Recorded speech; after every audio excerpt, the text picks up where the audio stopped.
Penang இரண்டாவது பாலத்தின் motor cycle பாதையில் புரோட்டோன் X50 காரை ஓட்டிச் சென்ற மூதாட்டிக்கு எதிராக விசாரணை அறிக்கை திறக்கப்பட்டுள்ளதாக தெற்கு செபராங்பராய் மாவட்ட காவல்துறை தலைவர் சூப்பரிண்டென்டன்ட் ஜே ஜெனுவாரி சியாவ் தெரிவித்தார். முன்னதாக இது தொடர்பான காணொலி சமூக ஊடகத்தில் பகிரப்பட்டதைத் தொடர்ந்து இந்நடவடிக்கை மேற்கொள்ளப்பட்டதாக அவர் கூறினார். 70 வயதான சம்பந்தப்பட்ட மூதாட்டியை கண்டறிந்து அவரை தெற்கு செபராங்பராய் மாவட்ட காவல்துறை தலைமையகத்திற்கு அழைத்துச் சென்று விசாரணை மேற்கொள்ளப்பட்டதையும் சூப்பரிண்டென்டன்ட் ஜே ஜெனுவாரி உறுதிப்படுத்தினார். இந்த சம்பவம் நேற்று பிற்பகல் சுமார் 1:30 மணிக்கு பினாங்கு இரண்டாவது பாலத்தின் 8.6வது கிலோமீட்டரில் நிகழ்ந்ததாக அவர் குறிப்பிட்டார்.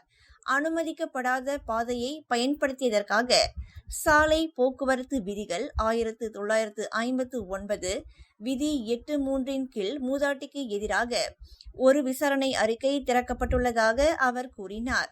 முன்னதாக பினாங்கு இரண்டாவது பாலத்தில் மோட்டார் சைக்கிள் பாதையில் புரோட்டோன் X50 காரை ஓட்டிச் சென்ற மூதாட்டியின் காணொலி சமூக ஊடகத்தில் வைரலானது குறிப்பிடத்தக்கது.